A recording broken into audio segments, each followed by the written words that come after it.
Well, Donald Trump is going to address the nation tomorrow night at 9 p.m. And it appears he will be announcing his surrender in his war in Iran after he made his own personal surrender as clear as he possibly could this evening. Does Iran have to make a deal for the U.S. to end its operation in Iran? And have you spoken?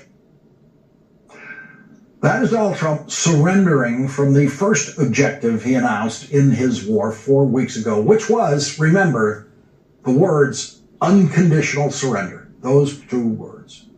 Unconditional surrender, of course, means, as we saw at the end of World War II, the surrendering country officially signing the surrender agreement, in which then both Germany and Japan at the end of World War II agreed to never fire a shot at the United States of America again and give the United States of America, in effect, complete control over their countries for the foreseeable future in 1945. That's what unconditional surrender was and is. Donald Trump quickly backed off his objective of unconditional surrender at the beginning of his war, within the first few days of his war, and to completely incomprehensible objectives, if there were any, that no one waging Donald Trump's war could ever explain to anyone.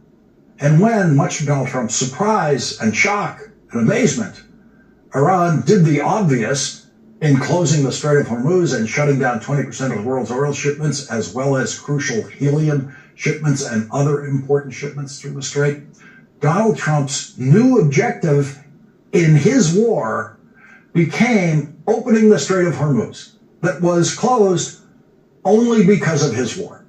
Donald Trump kept threatening Iran with greater and greater versions of what he called obliterating Iran if Iran didn't open the Strait of Hormuz by a certain deadline, sometimes 2 days away, sometimes 5 days away. And as those deadlines approached, each one of them, Donald Trump, of course, as Wall Street expected and as Wall Street put it, chickened out. Wall Street is where the term taco was coined, meaning Trump always chickens out.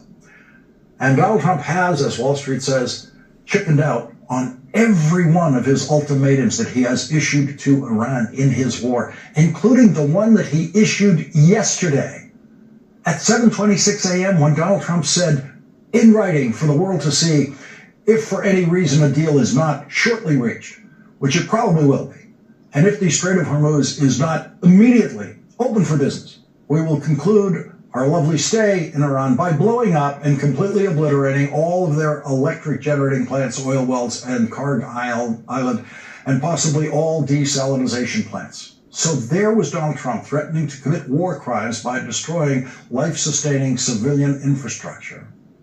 And he said he was going to do it immediately.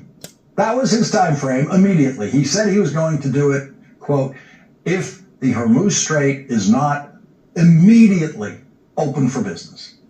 For everyone else in the world, immediately means immediately. For Donald Trump, it means nothing, because as Wall Street knows, Trump always chickens out.